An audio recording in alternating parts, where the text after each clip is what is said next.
All India radio செய்தி கதம்பம்.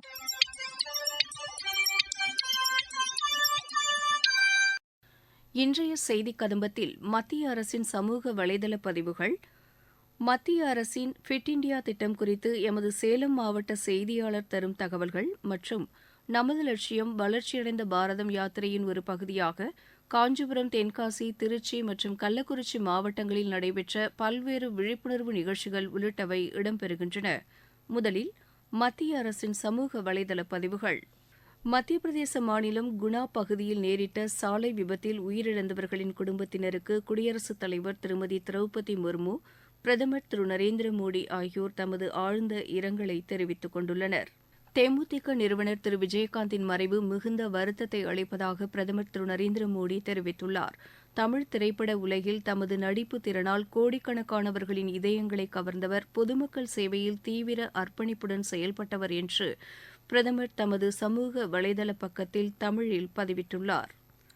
பொது வாழ்விலும் கலைத்துறையிலும் செயற்கரிய பல செயல்களை செய்தவர் தேமுதிக நிறுவனர், முன்னாள் எதிர்க்கட்சித் தலைவர் விஜயகாந்தின் மறைவுக்கு தமது ஆழ்ந்த இரங்கலை தெரிவித்துக் கொள்வதாக தகவல் ஒலிபரப்புத்துறை இணை அமைச்சர் டாக்டர் எல் முருகன் தெரிவித்துள்ளார்.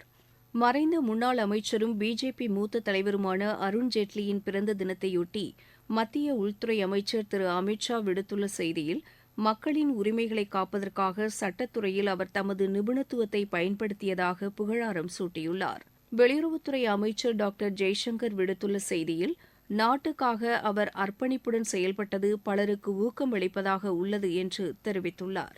பிரதமர் திரு நரேந்திர மோடியின் வளர்ந்த பாரதம் என்ற கனவை நனவாக்கும் வகையில் நாட்டின் இளைஞர்கள் அனைவரும் மை பாரத் தளத்தில் இணைந்து பங்களிப்பை வழங்க வேண்டும் என மத்திய அமைச்சர் திரு அனுராக் தாக்கூர் கேட்டுக் கொண்டுள்ளார். மத்திய அரசின் ஃபிட் இண்டியா திட்டம் குறித்து எமது சேலம் மாவட்ட செய்தியாளர் தரும் தகவல்கள். விசையுறு பந்தினை போலே உள்ளம் வேண்டியபடி செல்லும் உடல் கேட்டேன் என்கிறார் மகாகவி சுப்பிரமணிய பாரதி. எந்த சூழ்நிலையிலும் கலங்காத உள்ளம் போல உறுதியான உடலமைப்பு அமைந்துவிட்டால் அதைவிட மிகப்பெரிய செல்வம் ஒருவருக்கு இருக்க முடியாது. நவீன தொழில்நுட்ப கருவிகள் மனித வாழ்க்கைக்கு எண்ணற்ற உதவிகளை செய்தாலும் நம்முடைய உடல் இயக்கத்தை பெரும்பாலும் குறைத்துவிட்டன. துரித உணவு கலாச்சாரமும் தன் பங்குக்கு இளைஞர்களிடையே உடற்பயிற்சியை குறைத்துவிட்டது. இதற்கு தீர்வு காணும் வகையில் மத்திய அரசு ஃபிட் இண்டியா எனப்படும் ஆரோக்கிய இந்தியா திட்டத்தை சிறப்பாக செயல்படுத்தி வருகிறது.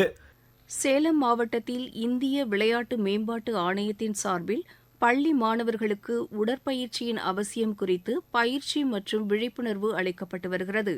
இதுகுறித்து சர்வதேச கூடைப்பந்தாட்ட வீராங்கனை ராஜ பிரியதர்ஷினி கூறுகையில், இங்கே இருக்கிற ஆப்பர்ச்சுனிட்டியை நம்ம யூட்டிலைஸ் பண்ணணுன்றது நான் கேட்டுக்கிறேன் ஆக்சுவலி. ஏன்னா ஒவ்வொரு ஸ்கூல்லையும் மந்த்லி இவ்வளோ டோர்னமெண்ட்ஸ், இவ்வளோ ஈவெண்ட்ஸ் கண்டக்ட் பண்ணுறாங்க. இதை பசங்க யூட்டிலைஸ் பண்ணிக்கிட்டாங்கன்னா ஃப்யூச்சரில் ஃபிட் இண்டியான்ற ஒரு விஷயம் பெரிய அளவில் வரப்போகுது. இன்னைக்கு 4-5 மெடல் ஒரு ஈவெண்ட்டில் எடுக்கிற இந்தியா இன்னும் ஒரு டெக்கேட்குள்ளே அது 40-50 இப்போ US, சைனா எடுக்கிற மாதிரி அது இந்தியாவும் அதில் ஒன் ஆஃப் பார்ட்டிசிபேஷனாக அதில் இருக்கும்னு நான் நம்புகிறேன். அன்றாட உடற்பயிற்சியின் அவசியம் விளையாட்டு வீரர்களுக்கு மட்டுமானது அல்ல.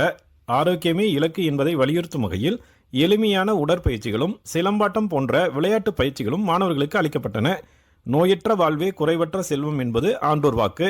ஆரோக்கியமான இந்தியாவை உருவாக்கும் மத்திய அரசின் முயற்சி சேலம் மாவட்ட இளைய தலைமுறையினரிடம் நல்ல ஒரு மாற்றத்தை உருவாக்கியுள்ளது என்பது குறிப்பிடத்தக்கது. இந்த திட்டத்தின் மூலம் பயனடைந்த மாணவர்கள் தெரிவிக்கையில், மாண்புமிகு பிரதமர் மோடி நமக்கு அளித்த மிகப்பெரிய வாய்ப்பாக தான் நான் இதை கருதுகிறேன். இந்த வாரம் நடைபெற்ற உடற்பயிற்சிகள், விளையாட்டு போட்டிகள் எனது உடல் வலிமையையும் விளையாட்டின் முக்கியத்துவத்தையும் அதன் மீது உள்ள எனது ஆர்வத்தையும் தூண்டுவதாக இருந்தது.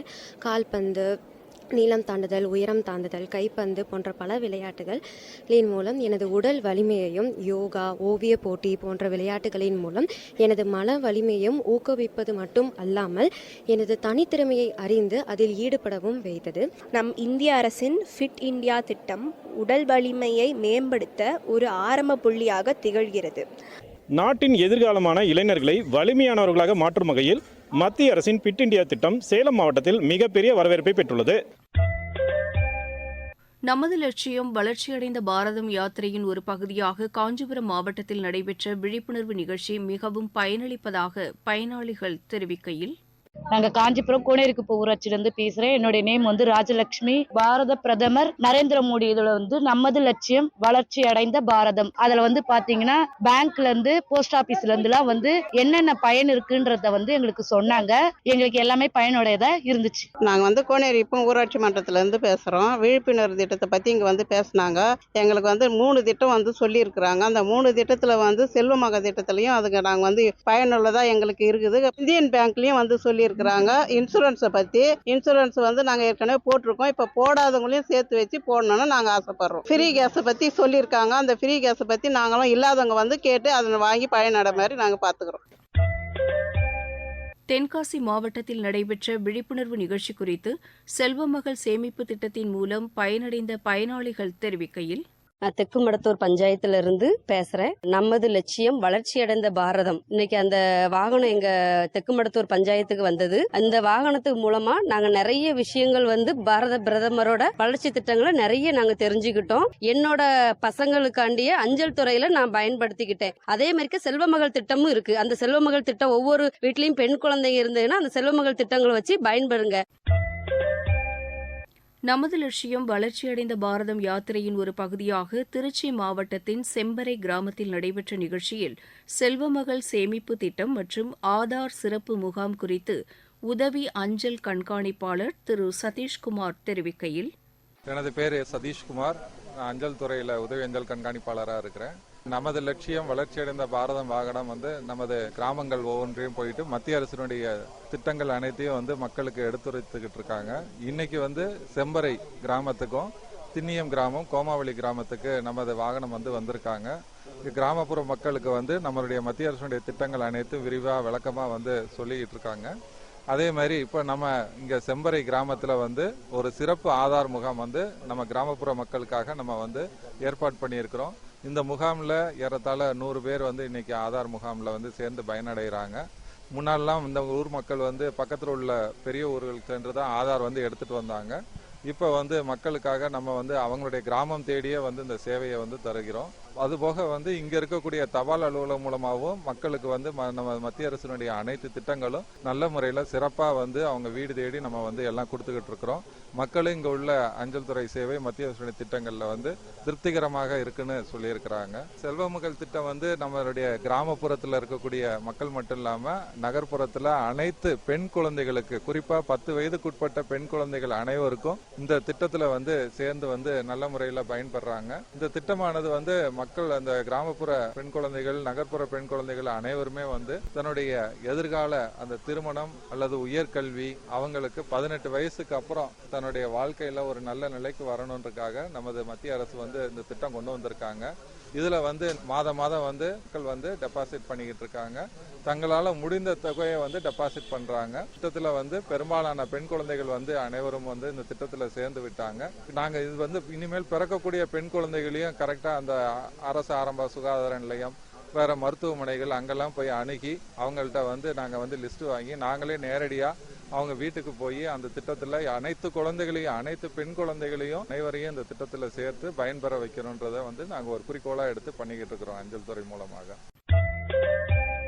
கள்ளக்குறிச்சி மாவட்டம் பரகூர், விரியூர் கிராமங்களில் நடைபெற்ற இந்த யாத்திரையில் பலர் கலந்து கொண்டனர். இதில் மத்திய அரசின் உஜ்வாலா திட்டம் மற்றும் வேளாண் பணிகளில் ட்ரோன் செயல்பாடு குறித்து அறிந்து கொண்டது தங்களுக்கு பயனளிப்பதாக பயனாளிகள் தெரிவித்தனர். மழை காலத்துல அடுப்புல சமைக்கிறதுக்கு செஞ்சு சாப்பிட்டுட்டு கிளம்புறதுக்கு லேட்டா இருந்தது.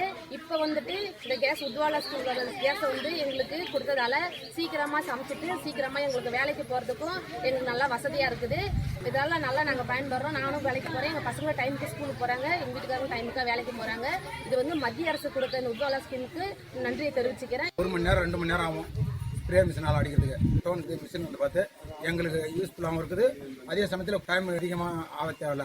ஒரு 10 நிமிஷத்தில் அடிச்செடுத்து வந்துடுது. செலவுகள் நமக்கு கம்மியாகவும் இருக்குது. இந்த மத்திய அரசாங்கம் இந்த இது செஞ்சு கொடுத்ததுக்கு எங்களுக்கு ரொம்ப யூஸ்ஃபுல்லாக இருக்குது. மிக மிக நன்றி.